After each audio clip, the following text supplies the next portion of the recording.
राष्ट्रीय कार्याध्यक्षा आदरणीय सुप्रियाताई, या निमित्ताने उपस्थित असणारे पक्षाचे सर्वच मान्यवर खासदार, आमदार, व्यासपीठावरील सर्व दिग्गज नेते, मुंबई प्रदेश राष्ट्रवादीच्या अध्यक्षा राखीताई जाधव, व्यासपीठावरील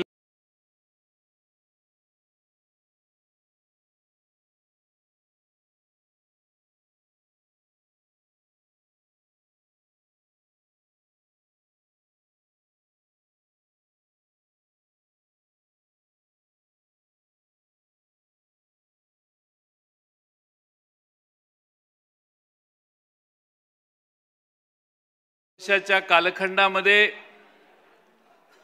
या पक्षाने महाराष्ट्रात तर भरीव योगदान दिलं, पण देशाच्या अनेक महत्त्वाच्या प्रश्नावर आपल्या या पक्षानं फार मोठं योगदान देण्याचं काम देशपातळीवर देखील पवार साहेबांच्या माध्यमातून केलं। या देशाच्या अन्नधान्याचा प्रश्न असो, या देशात संरक्षण विभागात महिलांनी काम करण्याचा प्रश्न असो, या देशातले असे अनेक आमूलाग्र निर्णय आणि महाराष्ट्रातले निर्णय जे समाज सुधारणेचे होते,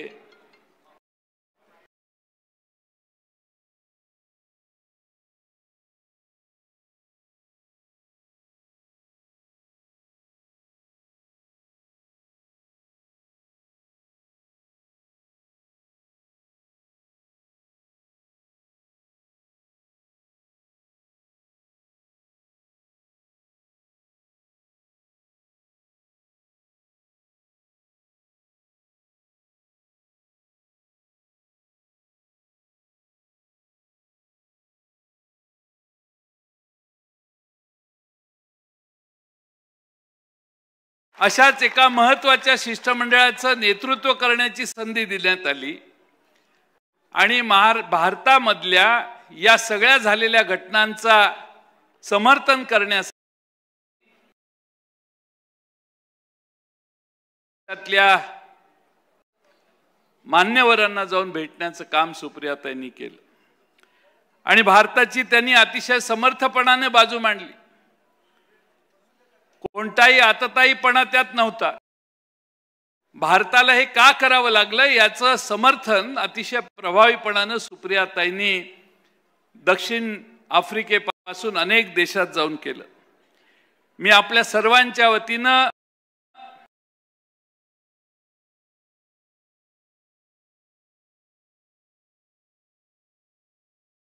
कामगिरीबद्दल धन्यवाद दिले पाहिजेत। आपले अनेक मतभेद असतील पक्षीय पातळीवर दुसऱ्या पक्षांशी, पण जेव्हा जेव्हा परराष्ट्र धोरणाचा प्रश्न येतो, या देशाच्या संरक्षणाला पुंडावी लागते, ठिकाणी आपल्या पक्षाने आणि आदरणीय पवार साहेबांनी आम्हा सगळ्यांना सांगितलेलं आहे की देशहिताची भूमिका ही सर्वप्रथम घेतली पाहिजे। शत्रूला धडा शिकवण्याची वेळ येते त्यावेळी देश एकसंघ असला पाहिजे आणि म्हणून तेव्हा आम्ही या देशाच्या कायम बरोबर राहण्याचं काम पवार साहेबांनी त्यांच्या आयुष्यात केलंय। गेल्या लोकसभेच्या निवडणुकीत आपल्याला प्रचंड यश मिळालं। त्या यशाचे मानकरी बहुतेक व्यासपीठावर आहेत। आपल्या सगळ्यांनी बरीच मेहनत घेतली आणि हा निकाल लागला, पण त्यानंतर काही महिन्यात विधानसभेच्या निवडणुका झाल्या आणि निराशाजनक निकालाचा सामना आपल्याला करावा लागला। देशाच्या राजकारणात भीष्म पितामह म्हणून जे नेते आजही सगळे मान्यता करतात, त्यांनी महाराष्ट्र उलटा पालथा केला। महाविकास आघाडीच्या विजयाची फक्त रिक्ताच बाकी आहे असं वाटत होता, पण निवडणुकीची प्रक्रिया संशयास्पद होती। अलीकडच्या काळात एक निवडणूक आयोगाच्या कामकाजाबद्दल विरोधी पक्ष नेत्यांनी देशाच्या एक पत्र प्रश्न आयोगाला मागितलेला आहे निवडणूक आयोग काही बोलत नाहीये, पण बाकीचेच लोक खुलासे करण्यात गुंतलेले आहेत. निवडणूक आयोगाला खुलासा करू द्या. इतरांच्या खुलाशाची या देशातल्या अपेक्षा नाहीये, पण आहेत लोक चुकचुकत मनात त्यावेळी माणसं स्पष्टीकरण देण्यासाठी चटकन पुढे येतात. असा काहीसा प्रकार मला महाराष्ट्रात दिसतोय. आपल्या सगळ्यांना लक्षात असेल, पूर्वी निवडणूक आयुक्ताच्या निवडीत देशाच्या सरन्यायाधीश असायचे. कायदा त्यांना त्या प्रक्रियेतून बाहेर काढण्यात आलं. मधल्या काळामध्ये आपण लक्षात घेतलं, 19 ते 24 मध्ये 5 वर्षामध्ये 30 लाख मतदार वाढले आणि त्यानंतरच्या 5 महिन्यात 41 लाख मतदार महाराष्ट्रात वाढले. 5 वाजेपर्यंत 58.22% मतदान होतं. दुसऱ्या दिवशी निवडणूक करतं त्यात 66.05% मतदान, म्हणजे 7.83% मतदान वाढले. अर्धा टक्का मतदान जरी इकडे तिकडे झालं तरी निवडणुका कशा फिरतात. 85 विधानसभा मतदारसंघात महायुतीचा पराभव झालेला होता. त्या 85 मतदारसंघामध्ये मतदान जास्त भरपूर वाढलं आणि बहुतांशी त्या सर्व जागांवर महायुतीचा विजय मिळालेला आहे. एका पक्षाचा स्ट्राईक रेट 32 होता, तो एकदम 89% झाला. केंद्र सरकारला निवडणूक आयोगाला CCTVचं फुटेज मागितलं तर ते मिळू नये म्हणून कायद्यात नियमात बदल करण्याची व्यवस्था केली. आमचे उत्तमराव जानकर मार्कडवाडीचे बॅलेट पेपरवर मतदान करायची सारखी मागणी करत होते. त्यांच्या समर्थनासाठी जे पुढे आले त्यांना देशद्रोहाचा गुन्हा दाखल करण्यात येईल अशी धमकी देखील देण्यात आली. आज मित्रांनो, बरेच प्रश्न आपल्या सर्वांच्या समोर आहेत. या सर्व प्रश्नांमध्ये आपण 26 वर्षापूर्वी याच दिवशी 1999ला हा पक्ष स्थापन झाला. त्यावेळी शिवाजी पार्कामध्ये लाखोंचा जनसमुदाय पवार साहेबांची भूमिका ऐकण्यासाठी एकत्रित आले. 1999 पासून 2014 पर्यंत सतत पवार साहेबांचा राष्ट्रवादी काँग्रेस सत्तेत राहिला. या राज्याच्या जडणघडणीतले अनेक निर्णय सत्तेत असताना या पक्षातल्या सगळ्या धोरणांना घेण्याचं काम केलं. या 14 वर्षाच्या कालखंडात 15 वर्षाच्या कालखंडात पक्षही अतिशय सामर्थ्यानं वाढवण्याचं काम झालं. पण 14 साल उजाडले, भाजपची सत्ता आली आणि बरीच लोक आमच्या रेल्वेतनं उतरून दुसऱ्या रेल्वेत जाऊन बसायला लागली. पण आपण सगळे पवार साहेबांच्या मागे निष्ठेनं राहिला. तुमचं कौतुक मला यासाठीच आहे की मिळो अथवा न मिळो, तुम्ही सगळ्यांनी पवार साहेबांना आयुष्यभर साथ दिली आणि म्हणून संख्येपेक्षा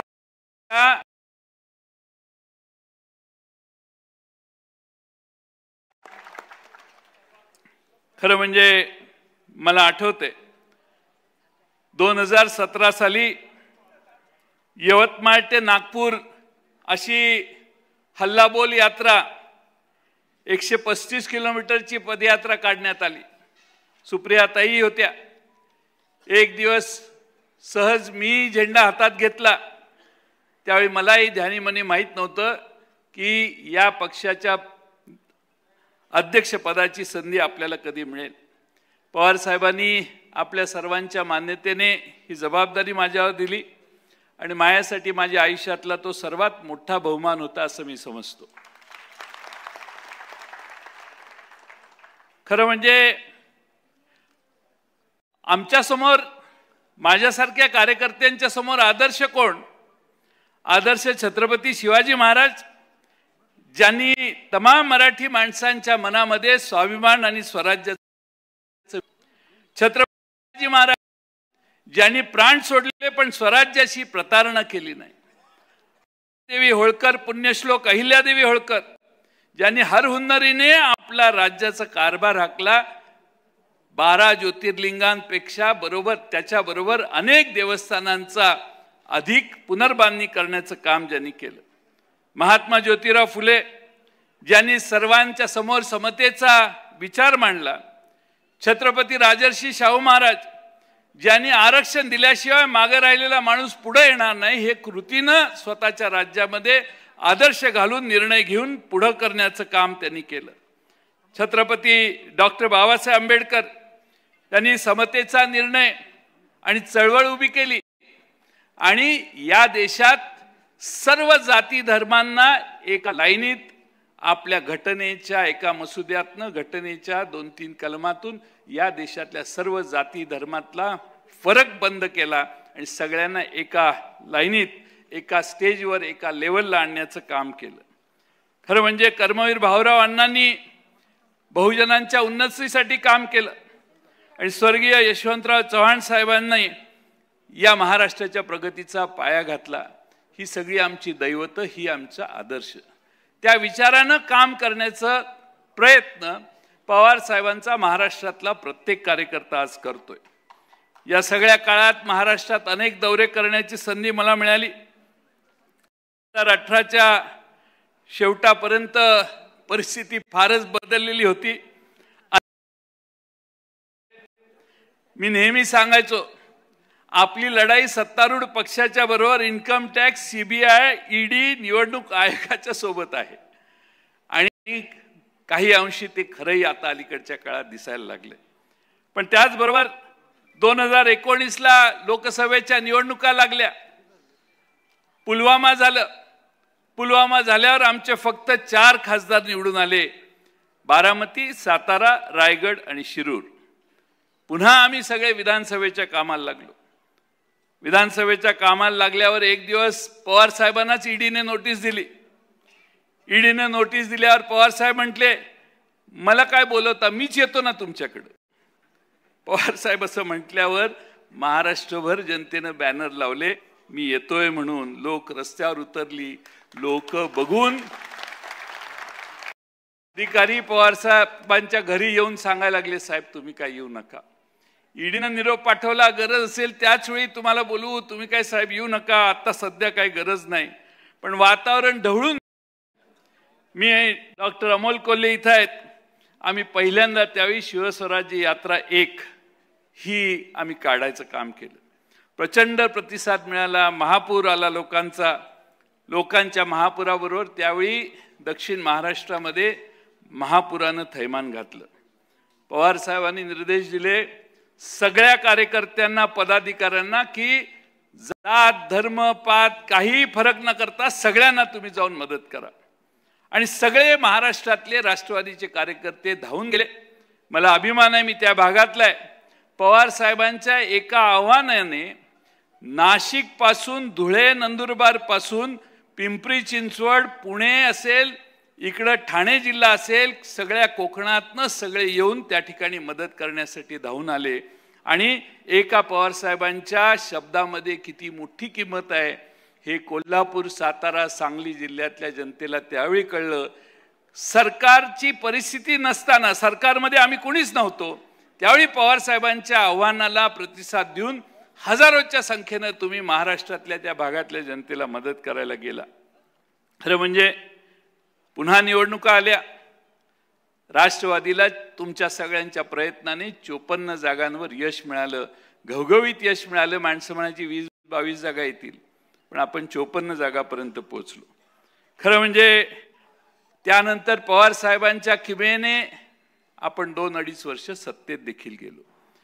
खरं म्हणजे सत्तेत जात असताना काय झालं, आधी काय झालं, तो इतिहास मी तुम्हा सगळ्यांना सांगण्याची गरज नाही. पण त्यानंतरचे निर्णय झाले, संघटना फुटू नये यासाठी सर्व गोष्टींचा त्याग करत, सर्व गोष्टी थोड्याशा दुर्लक्षित करत आपण सगळे एकत्रित राहण्याचा प्रयत्न केला. खरं म्हणजे सत्तेत आल्यानंतरही आम्ही कुणी शांत बसलो नाही. राष्ट्रवादी काँग्रेस पक्ष अभिप्राय असा एक नवा उपक्रम आपण कोविड आल्यावर सुरू केला. मला सांगायला आश्चर्य वाटतंय, आणि अभिमानी वाटतो की महाराष्ट्रामध्ये आरोग्यमंत्री म्हणून राजेश टोपेंनी कोविडच्या काळात जे काम केलं त्याला देशातल्या कुठलाही आरोग्यमंत्री त्याची तुलना करू शकत नाही. आणि त्यामुळं घराच्या बाहेर पडता येत नव्हतं, तर मग कार्यकर्त्यांनी बसून काय करायचं म्हणून ऑनलाईन राष्ट्रवादी पक्ष अभिप्राय हा आपण अभिनव उपक्रम केला. महाराष्ट्रातनं 8 लाख कार्यकर्त्यांनी थेट पवार साहेबांना सुधारणेच्या पक्षात काय आवश्यक आहे काय नाही याच्या सूचना केल्या. चांद्यापासून बांद्यापर्यंत आम्ही त्या काळात देखील गेलो. आम्ही खरं म्हणजे महाराष्ट्रात परिवार संवाद यात्रा सुरू केली.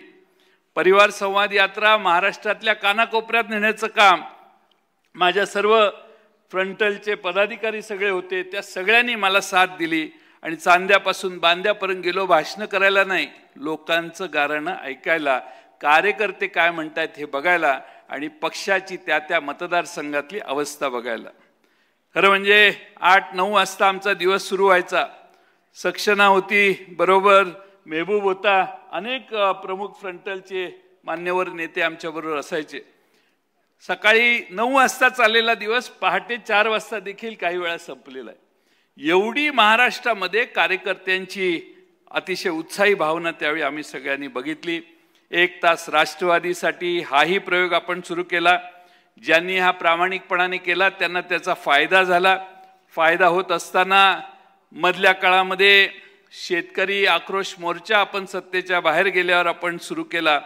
शेतकऱ्यांचे पैसे सरकार देत नाही म्हणून शेतकरी आक्रोश ही भूमिका देखील आपण यवतमाळ, अमरावती या ठिकाणी आम्ही सगळ्यांनी मोर्चे काढले आणि लोकांच्या भावना महाराष्ट्रातल्या सरकारला पोहोचवण्याचं काम सत्तेत नसल्यामुळे आपण त्यावेळी केल्या. पक्ष फुटला. आपली भूमिका लोकांपर्यंत सांगण्याचा पॉइंट कार्यक्रम डॉक्टर अमोल कोल्हे बसलेले आहेत आणि पॉडकास्ट सिरीज आपण सुरू केली आणि अमोल कोल्हे यांच्यासोबतचा हा पॉडकास्ट होता.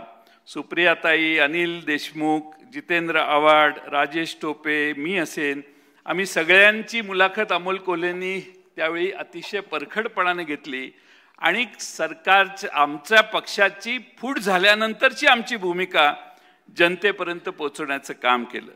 निष्ठावंत संवाद दौरा देखील त्यावेळी झाला. शिवस्वराज्य यात्रा 2 मागच्या विधानसभेच्या आधी आम्ही सगळ्यांनी सुरू केली आणि त्याची समारोप शेवटचा कार्यक्रम माझ्या मतदारसंघात झाला. पवारसाहेब आलेले, पाऊस धो-धो पडला, स्टेज सगळं मैदान भरलेलं, मोकळं झालं. मला धस्त झालं की आता काय खरं नाही आपलं. पण पाऊस संपल्यानंतर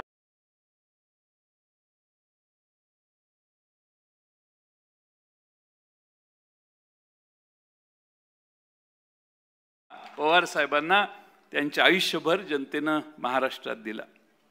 लोकसभेत 8 जागा निवडून आल्या. पक्ष फुटल्यानंतर आमच्या पक्षाला घेरण्याचा प्रयत्न झाला, पण 8-72 आमचे 9च आले असते.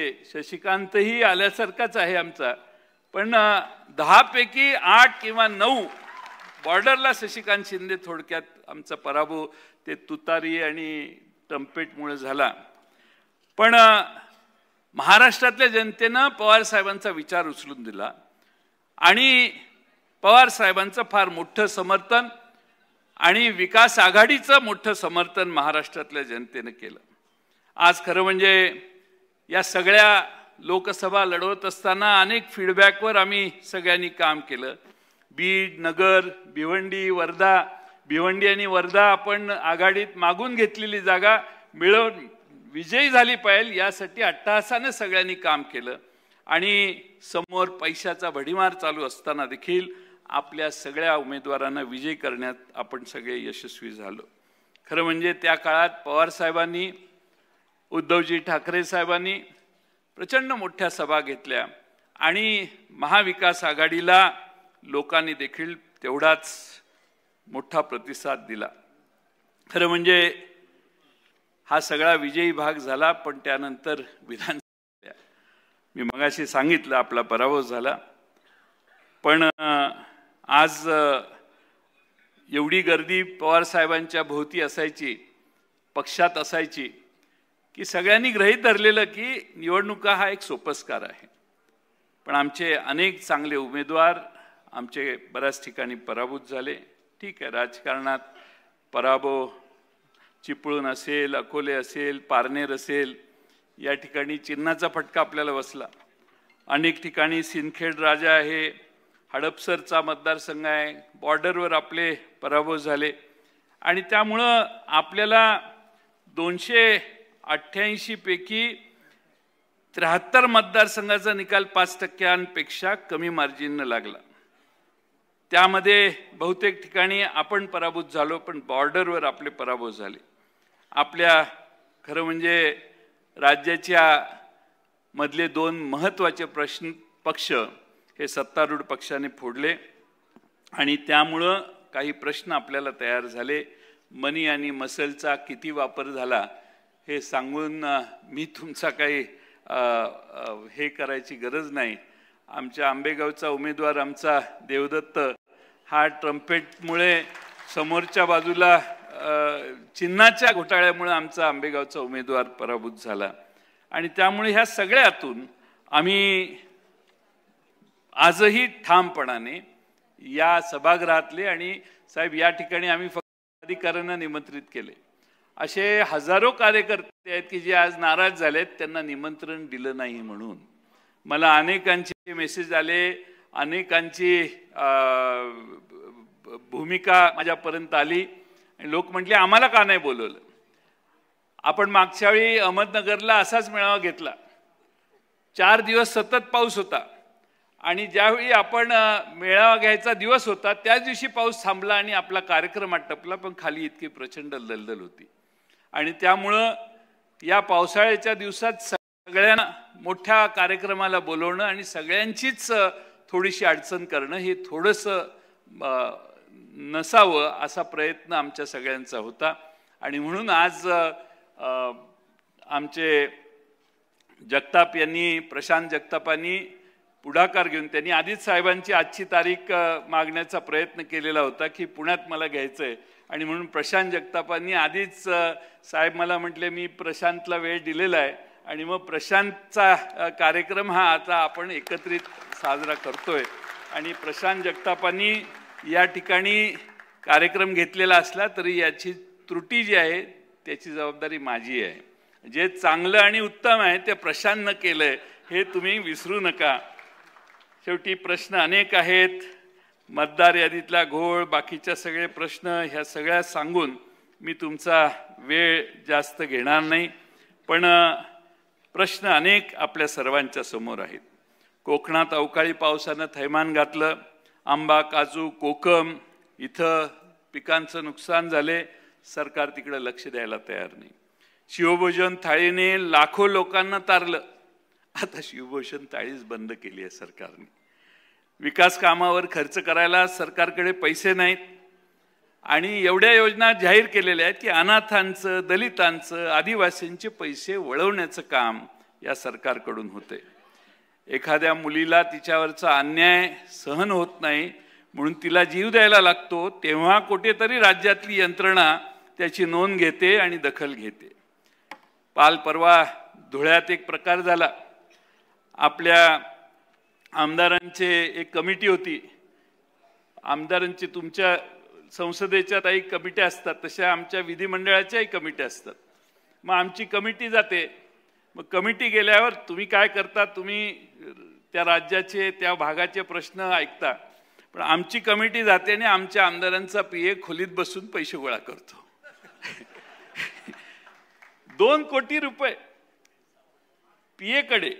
पीएकडे सापडले. विधिमंडळाच्या एका प्रमुख समितीच्या प्रमुखांच्या पीएकडे 2 कोटी रुपये सर्किट हाऊसला. कसं आहे, आपल्याकडे पोलीस नाहीत, इन्कम टॅक्स नाही, 5 नाही 10 कोटी असतील, पण जाहीर 2 कोटीच झाले. आपलं 2 कोटीलाच बोललं पाहिजे. जाहीर जे झालं तेच धरायचं असतं, जे जाहीर झालं नाही ते तुम्ही आणि मी बोलून काय उपयोग आहे. 3 वर्ष स्थानिक स्वराज्य संस्था प्रशासकाच्या हातून चालवल्या जात आहेत. शेवटी सर्वोच्च न्यायालयाला सांगावं लागलं, अरे बाबांनो काय निवडणुका घेणार आहे का नाही, काय घेत नाही, काय प्रॉब्लेम आहे, आणि मग निवडणुका घेण्याचा प्रयत्न होतोय. पण माझी शंका आहे की रवींद्र पाटील साहेब बहुतेक जळगावला तूर्त निवडणूक होणार नाही, नगरपालिकेचे होईल, महापालिकेची होईल का जिल्हा परिषदेची होईल हे अजून त्यांनीच ठरवलेलं नाही. त्यामुळे जेव्हा येईल त्यावेळी आपल्याला लढण्याचं काम करायचं आहे. पण निवडणुका टाळण्याचा सरकारचा प्रयत्न होतोय. आता शक्तिपीठ महामार्ग सगळ्या पानसळ भागातून जातोय, सगळ्या लोकांचा विरोध आहे. आता सगळ्यांचा विरोध असताना आणि कुणी मागणी केलेली नसताना त्या महामार्गाचा आग्रह करणं हे याच्या मागे एवढा इंटरेस्ट काय आहे अशी लोक कुजबूज करतात. मी आपलं लोक काय म्हणतात ते मी सांगतो. त्यामुळं आपण अलीकडे बघितलं असेल की महत्त्वाच्या प्रश्नावरून लोकांचं लक्ष वेधायचं असेल तर काय करायचं असतं, पवार साहेबांना शिव्या घालायच्या, पवार साहेबांच्या विरोधी बोलायचं. पवार साहेबांना बोललं की सगळे माध्यम तेच दाखवायचं, दिवसभर कार्यक्रम करतात. मूळ प्रश्न महाराष्ट्रातला बाजूला राहतो आणि पवार साहेबांच्यावर बोलायचं. पवार साहेबांच्यावर आता अलीकडे विनाकारण टीका चालू आहे. पवार साहेबांनी ओबीसीच्या समाजाच्या हितसंबंधांचं रक्षण करण्याची कायम भूमिका घेतलेली आहे त्यांच्या आयुष्यामध्ये. या देशामध्ये मंडल आयोग जाहीर झाल्यावर मंडल आयोगाची पहिली अंमलबजावणी भारतात जर कुणी केली असेल तर शरद पवार साहेब नावाच्या मुख्यमंत्र्यांनी त्यावेळी केली, दुसऱ्या कुठल्याही राज्याने नाही केली. तेव्हा पवार साहेबांनी ते पाऊल टाकलं. त्या ओबीसींच्या मागं त्यांच्या ओबीसींच्या संरक्षणाची भूमिका घेण्याचं काम आयुष्यभर पवार साहेबांनी केलं. हे मित्रांनो तुम्हा आम्हाला कधी विसरता येणार नाही. आणि आजही त्यांचा तोच आग्रह आहे की ओबीसींच्या हिताचं रक्षण करण्याचा प्रयत्न आम्ही सगळ्यांनी केला पाहिजे. कोणत्याही बाबतीत पूर्ण ताकदीनं ओबीसींच्या भूमिकेचं, ओबीसींच्या संरक्षणाची भूमिका आपल्या सगळ्या कार्यकर्त्यांनी आयुष्यभर पाळली. कारण आपला आदर्श मंडल आयोगाच्या अंमलबजावणीपासून शरद पवार साहेबांनी घालून दिलाय, हे मित्रांनो विसरता येणार नाही. खरं म्हणजे मी आता हळूच विचार करत असतो, बऱ्याच वेळेला पवार साहेबांना अजूनही टीकेचं केंद्र ठरवतात. जितेंद्र आव्हाड त्याचा अर्थ अभी भी पवार साहब का डर बाकी है.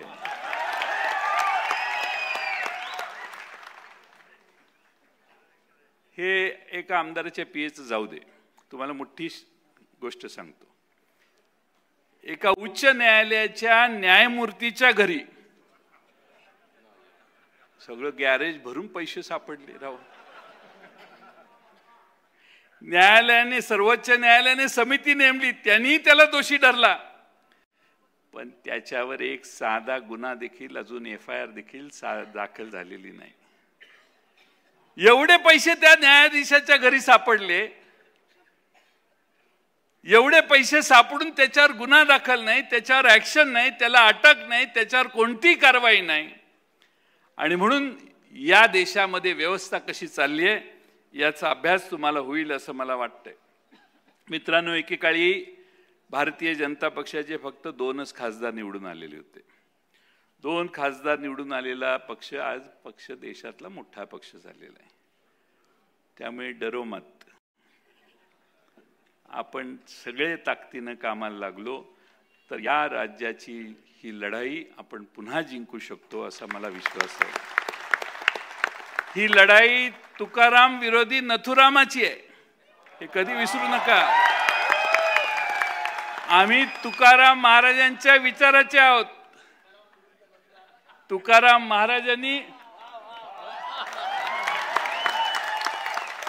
महाराजांनी जितेंद्र आव्हाड आम्हाला सांगितलेलं आहे की भले तर देऊ कासेची लंगोटी, नाठाळ्याच्या माथी हाणू काठी.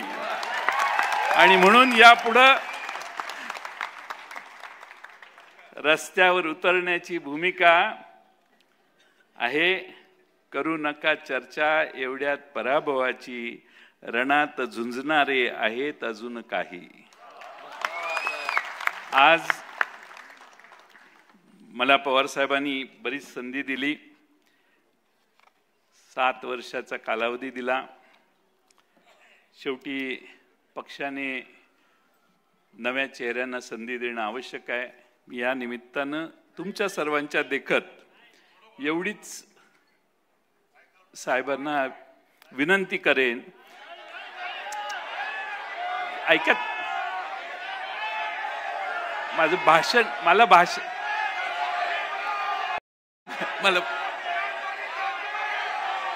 आगे बढ़ेंगे, तुम बैठो.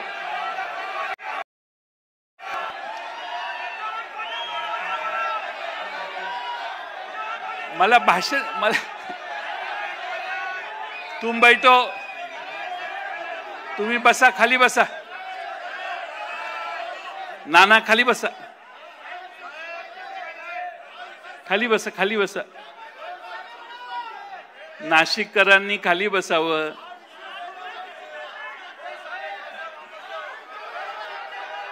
शेवटी पक्ष पवार साहेबांचा आहे, त्यामुळे पवार साहेबांनी याच्यावर योग्य तो निर्णय, कारण आता आपल्याला बरंच पुढे जायचंय आणि त्यामुळं मी पवार साहेबांचे मनपूर्वक आभार मानतो, आपल्या सर्वांचे आभार मानतो आणि माझे 2 शब्द पूर्ण करतो.